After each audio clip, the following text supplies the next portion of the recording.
You never forget the moment you step into a courtroom and realize the deck is stacked against you. It's a feeling I know too well. This morning, as I walked into the county courthouse, the air was thick with the usual tension.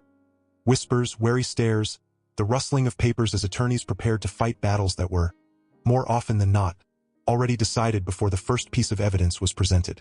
I had barely taken my seat when I heard his voice. Well, if it isn't the great Marcus Reed, gracing us with his presence. That voice belonged to Thomas Caldwell, the district attorney, a man who had been running this county's prosecutions longer than I'd been practicing law.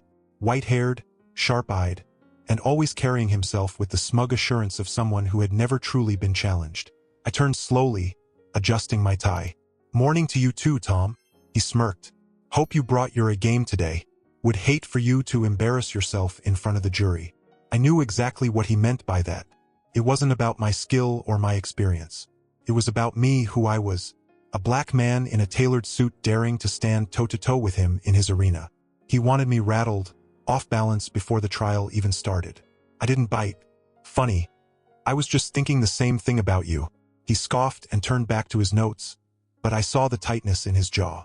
"Good." I sat beside my client, DeShawn Miller, a 27-year-old who had been dragged into a nightmare because he fit a description. A liquor store had been robbed 3 months ago. No fingerprints, no weapon recovered, just a grainy security video showing a black man in a hoodie. That was enough for the police to throw DeShawn in a lineup, and surprise, surprise, the store clerk, an elderly white man, picked him out. Never mind the fact that DeShawn had been across town at the time, using his debit card at a gas station. Never mind that the police had no real evidence. All they had was a jury that, judging by their faces, had already made up their minds before we'd even begun. The judge, a stone-faced woman named Karen Whitmore, entered the courtroom and called the trial to order. Caldwell rose with that slow, deliberate confidence of his. "Your Honor, the people intend to prove that the defendant, DeShawn Miller, is guilty beyond a reasonable doubt of armed robbery. The evidence will show that the witness identified Mr. Miller without hesitation and that he was seen in the area shortly after the crime. Furthermore, the defendant has a prior record of petty theft." I was on my feet before he could finish. "Objection, Your Honor. That's prejudicial. My client's unrelated past has no bearing on this case." Judge Whitmore sighed. "Sustained. Mr. Caldwell, stay on track." He nodded, but I saw the gleam in his eyes. He didn't need to get it on the record. He just needed the jury to hear it. He was planting the seed. When it was my turn, I stepped forward, taking my time. I made eye contact with the jurors, studying them as much as they studied me. "Ladies and gentlemen," I began, keeping my voice calm, steady. "The prosecution would have you believe that DeShawn Miller is guilty. That's their job. But my job, our job, is to ask questions, to look past assumptions and demand real proof. And you're going to see that the only thing tying Mr. Miller to this crime is the color of his skin and a broken system that decided he was guilty before he even stepped into this courtroom." I let that sink in before returning to my seat. Caldwell shot me a look, but I didn't care. I wasn't here to play it safe. I was here to win. I leaned back in my chair, tapping my pen against the table as Caldwell called his first witness, the store clerk, Gerald Henshaw. Henshaw was exactly what I expected. Late 60s, balding, and wearing a cheap brown suit that looked like it had been sitting in his closet for a decade. He cleared his throat and gave a nervous glance toward DeShawn before settling his gaze on Caldwell, like he needed reassurance. "Mr. Henshaw," Caldwell began, his voice smooth and rehearsed, "can you tell the court what happened on the night of April 14th? The old man nodded. "Yeah, it was round 9:30. I was working the register when this fella came in, hoodie up, hands in his pockets. I knew right away something was off. I resisted the urge to roll my eyes. Knew something was off. That was all it took sometimes." "And what happened next?" Caldwell asked, pacing just enough to draw the jury's attention. Henshaw shifted in his seat. He walked up, real slow-like, then pulled a gun out. "Told me to open the register." Caldwell nodded like he was guiding a child through a story. "Did you get a good look at his face?" Henshaw hesitated for half a second. "Well, not at first, but when he grabbed the money and turned to run, the hoodie slipped a bit. Just for a second." "And that's when you saw him clearly?" "That's when I saw him," Henshaw confirmed. "A young black man, kinda like him." He pointed straight at DeShawn. I stood before Caldwell could drive that moment any deeper into the jury's minds. "Objection." Leading the witness. Judge Whitmore nodded. Sustained. Mr. Caldwell, let's keep it neutral. Caldwell held up his hands like he was innocent. Of course, Your Honor. Let me rephrase. Mr. Henshaw, are you certain the person you saw that night is the defendant sitting here today? Henshaw straightened. Absolutely. That face is burned into my memory. I waited, watching him. He was too sure. Too confident for someone who had seen a face for a second. Caldwell grinned, looking like a man who had already won. No further questions. I stood up slowly, taking a few steps toward the witness stand. Mr. Henshaw? I said, keeping my voice casual. How long have you been working at that store? 32 years. I raised an eyebrow. Long time. I imagine you've seen a lot of people come and go. He nodded. Sure have. And in all those years, how many times have you been robbed? His face twitched, just slightly. 3 times. I nodded, pretending to make a note on my legal pad. 3 times. And how many of those times were the suspects black? Caldwell shot up. Objection. Irrelevant. I turned to the judge. Goes to possible bias, Your Honor. Judge Whitmore hesitated, then waved a hand. I'll allow it, but tread carefully, Mr. Reed. I nodded and looked back at Henshaw, who was shifting in his seat now. Well, I prompted. He swallowed. All 3 times. I let that sit in the air. Then I flipped to another page in my notes. Let's talk about the lineup. When the police asked you to identify the suspect, how many people were in that lineup? 5, he said, voice quieter now. 5. And how many of them were black? Another pause. Then, reluctantly, just 1. DeShawn sat beside me, hands clenched in his lap. He knew what that meant. Everyone in the courtroom knew what that meant. I nodded, pacing a little. So just to be clear, you were shown a lineup with 4 non-black men and 1 black man, and you identified that one. Is that correct? Henshaw's mouth opened, then closed. That's correct, I answered for him. No further questions. I sat down, watching as Caldwell's jaw tightened. He knew I had just put a crack in his case. Not enough to break it yet, but enough to make the jury think. And that was all I needed. For now. Caldwell wasn't smiling anymore. That smug confidence had thinned just a bit. He knew I had left a mark, but he wasn't rattled. Not yet. I had to push harder. The defense calls Officer Daniel Briggs to the stand. Briggs was one of the arresting officers. Mid-40s, buzz cut, built like a guy who spent more time at the gym than doing paperwork. He walked up with the stiffness of a man who didn't like being questioned. I waited until he was sworn in, then stepped closer. Officer Briggs, you were involved in the investigation that led to my client's arrest, correct? That's right. And you placed Mr. Miller in a lineup based on a witness description? Yes. I nodded, acting like I was just getting the facts straight. Tell me, officer, when you received that description, did it include anything other than black man in a hoodie? He hesitated just for a second. Then, not initially, no. I tilted my head. Not initially? He cleared his throat. The witness later provided more details. I raised an eyebrow. More details? Like what? Medium build, around 6 feet tall. I looked at DeShawn, who was 5'8", lean, and nowhere near the build of the guy in the video. Interesting. And you still placed my client in that lineup. Briggs straightened in his chair. We had other reasons to believe. I cut him off. Let's talk about those reasons. My client had an alibi, didn't he? Briggs' jaw flexed. He claimed he was at a gas station at the time of the robbery. I turned, walking slowly toward my table. You mean he proved he was at a gas station?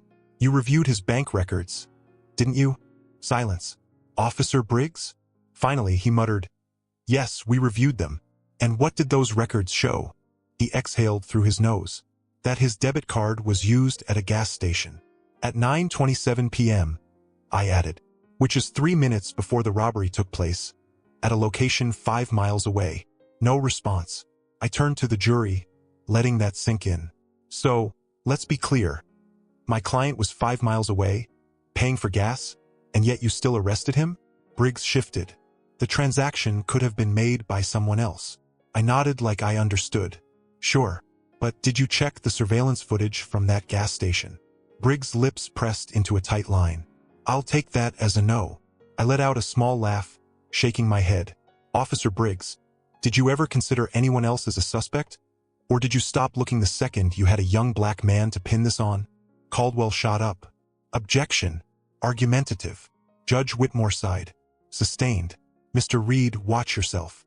I backed off a step, then turned to Briggs again. Final question. Do you have any evidence, other than a shaky witness ID, that puts my client at the scene of this crime? Briggs hesitated. Then, no. I let out a slow breath. No further questions. I sat down, watching the jurors. Some of them looked uneasy now. Doubt was creeping in. Caldwell stood, trying to regain control. Officer Briggs, is it possible the suspect could have driven from the gas station to the liquor store in time to commit the crime? Briggs nodded quickly. Yes. Caldwell turned to the jury.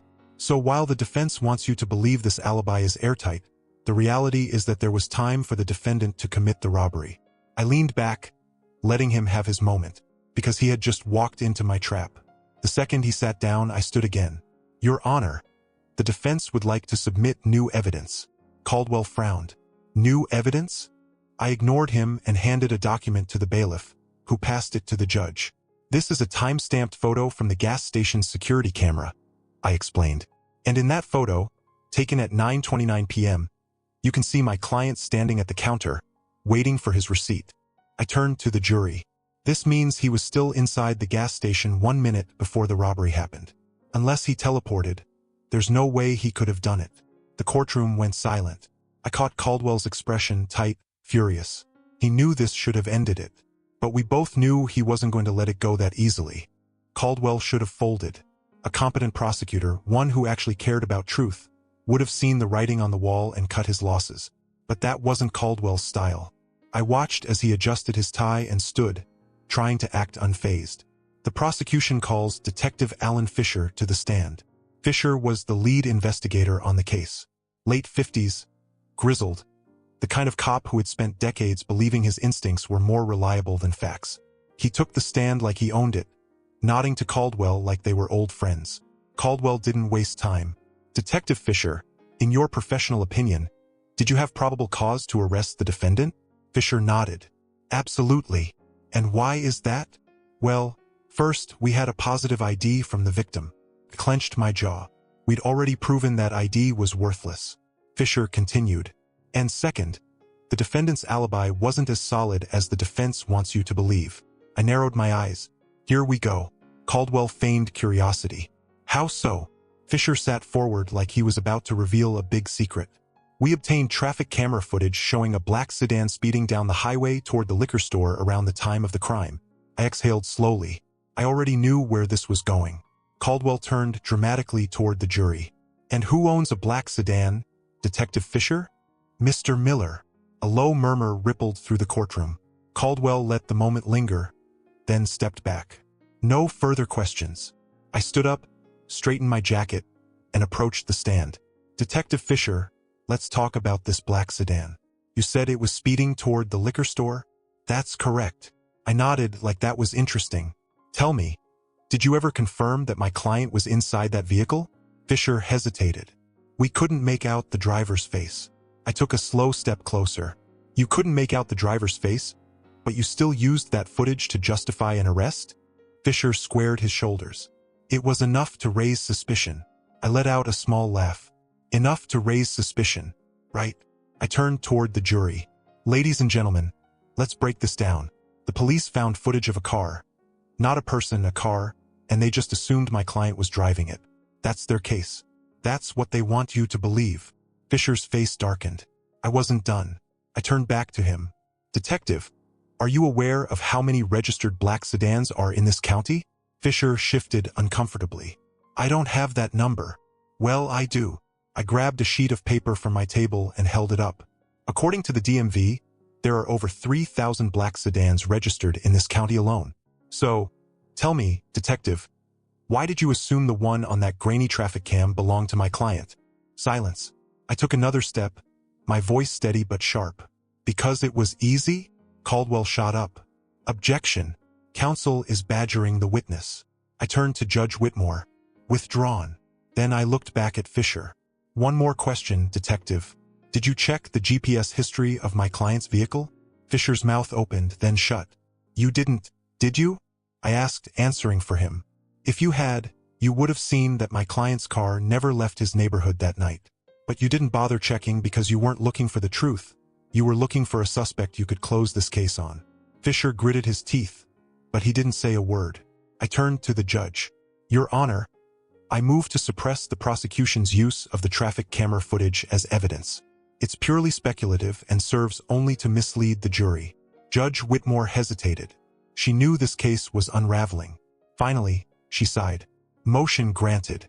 The jury is instructed to disregard the traffic footage. Caldwell slammed his folder shut. He was losing control. I sat down, glancing at DeShawn. He didn't smile. He didn't relax. He knew better. Because we both understood something crucial. Winning in here wasn't just about evidence. It was about whether they wanted to believe it. And Caldwell wasn't done playing dirty. Caldwell was running out of weapons, and he knew it. The jury had seen the cracks, felt them. But he wasn't the type to accept defeat with grace. He had one last card to play. The prosecution calls Detective Raymond Vaughn to the stand. Vaughn. I should have seen this coming. He was another veteran cop, a frequent star witness in Caldwell's cases. I had gone up against him before, enough times to know he was a professional liar. Not in the sloppy, obvious way. No, Vaughn was the kind of officer who bent the truth just enough to make it believable. Just enough to make sure men like DeShawn never stood a chance.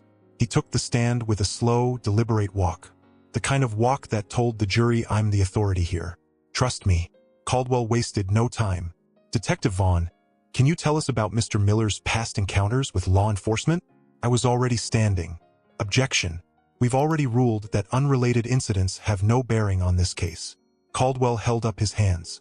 Your Honor, I simply want to establish a pattern of behavior. I clenched my jaw. Pattern of behavior. That was Caldwell's favorite trick. Convinced the jury that my client felt guilty, even if the facts said otherwise. Judge Whitmore hesitated. I could see the wheels turning in her head. She knew the case was weak, but letting this in would give Caldwell something to hold on to. Finally, she nodded. I'll allow it, but keep it brief, Mr. Caldwell. I sat down, exhaling through my nose. Caldwell turned back to Vaughn. Detective, in your experience, is Mr. Miller known to law enforcement? Vaughn nodded, his expression neutral. Yes, sir. He was arrested at 17 for shoplifting.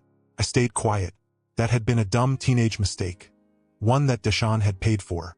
Probation, community service. A clean record since then. But that didn't matter to Caldwell. And was he cooperative with police during that arrest? Caldwell asked. Vaughn tilted his head like he was thinking really hard about it. Not exactly. He was mouthy. Resistant. I clenched my fists under the table. Mouthy. That was their way of saying he didn't just accept being treated like garbage. Caldwell turned to the jury. Ladies and gentlemen, this is a man who has a history of disregarding the law. I stood, barely keeping my voice even. Objection. Prosecution is attempting to paint my client as a criminal without cause. Judge Whitmore sighed. Sustained. Jury will disregard. But the damage was done. They had heard it, and that was all Caldwell needed. He sat down, looking pleased with himself. I stood slowly, buttoning my jacket. If he wanted to talk about patterns, then fine. I'd show the jury a pattern that actually mattered. I stepped toward Vaughn, meeting his gaze. Detective, how long have you worked in this county? 23 years. And in those 23 years, how many cases have you worked on with Mr. Caldwell? He shifted slightly. More than I can count. I nodded. I imagine. You two make a pretty good team. Huh. Caldwell sat up straighter. Objection. Relevance? I kept my eyes on Vaughn. Your Honor, I intend to show that Detective Vaughn and Mr. Caldwell have a clear history of disproportionately targeting black defendants. The courtroom stilled. Caldwell shot up. Absolutely not. That is completely out of line. I turned to the judge. Your Honor, I have records, public records, of Mr. Caldwell's conviction history. May I present them? Judge Whitmore hesitated. She knew this was big. Caldwell knew it too. That's why his face was suddenly red. Finally, she sighed. Proceed. I walked to my table and picked up a thick folder. I opened it, flipping to a highlighted page. In the last 10 years, I began, my voice cutting through the silence. Mr. Caldwell's office has prosecuted 78 armed robbery cases. I paused, then looked directly at the jury. 72 of those defendants were black. A ripple of murmurs spread through the courtroom. I let it settle before continuing. That means over 90% of these cases targeted black men, despite the fact that black people make up less than 30% of this county's population. I turned to Vaughn. You investigated many of these cases, correct? Vaughn's mouth was a tight line. I don't handle statistics. I nodded. Of course not. But you do handle arrests. So let me ask you, do you believe crime is only being committed by black men in this county? Vaughn shifted. Caldwell's hand tightened around his pen. I let the question hang. No answer. I turned to the jury, flipping another page. And let's talk about convictions. When white defendants were charged with robbery, 42% of them received plea deals with reduced sentences. For black defendants, that number dropped to 8%. I stepped back, letting the weight of that settle in. This isn't just about DeShawn Miller, I said. This is about a system that decides who's guilty before the trial even begins. A system that saw my client as nothing more than a black face in a hoodie and stopped asking questions. I turned to the judge. Your Honor, the defense moves to dismiss this case on the grounds of racial discrimination. The courtroom erupted. Caldwell was already on his feet, shouting objections. But I knew, from the look on Judge Whitmore's face, that he had lost. She banged her gavel. Order in the court. I watched her carefully, waiting. She glanced at the records, then at Caldwell, then at DeShawn, who was sitting there, fists clenched, holding his breath. Finally, she exhaled. Mr. Reed, approach the bench. I did. Caldwell stormed up beside me, his face tight with rage. Judge Whitmore's voice was low but firm. I need a recess, but I'll tell you right now, Mr. Caldwell, you knew about these numbers. You knew exactly what you were doing. Caldwell sputtered.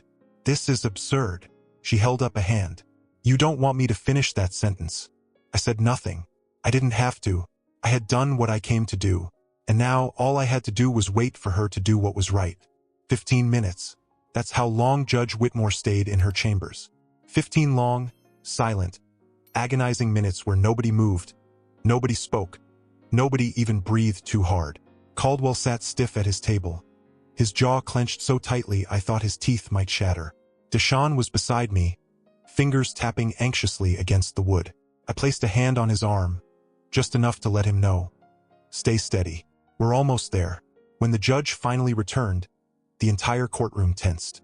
She adjusted her robe, cleared her throat, and looked directly at Caldwell. Mr. Caldwell, she said, voice cold. Approach the bench. Caldwell rose, slow and deliberate, like he was walking toward his own funeral. He glanced at me as he passed, eyes burning with fury, but there was nothing he could do now. Judge Whitmore leaned forward, keeping her voice just low enough that the audience couldn't hear. But I could.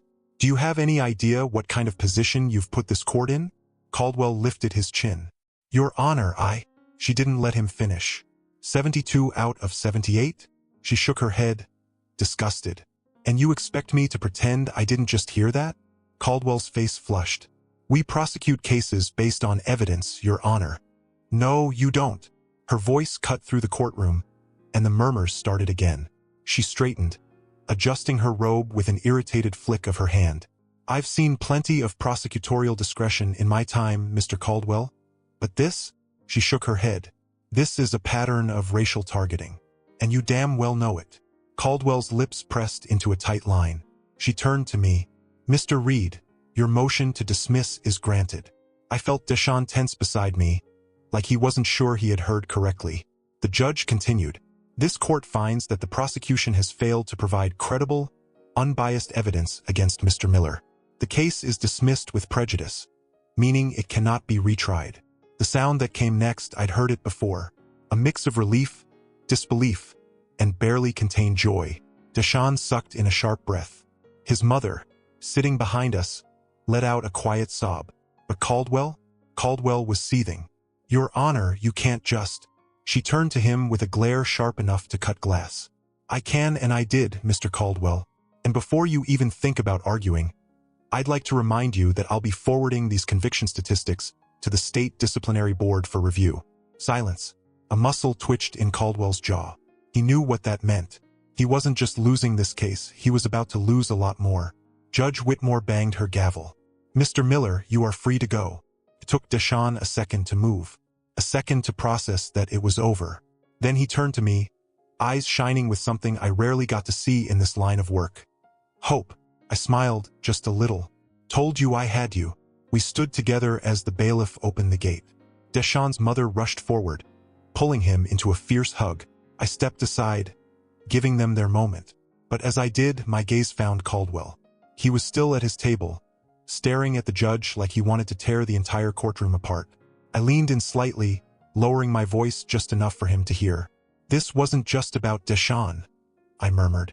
This was about all the others. The ones you buried. The ones who never had someone to fight for them. He didn't respond. He just clenched his fists and looked away. I nodded, stepping back. Enjoy your retirement, Tom. Then I walked out of that courtroom knowing that, for once, the system had lost, and we had won. If the story resonated with you, share it with those who need to hear it. Let's start conversations that matter and that will lead to change. Subscribe to our channel for more stories like this that challenge us, inspire us, and remind us of what we are capable of when we stand up for what is right.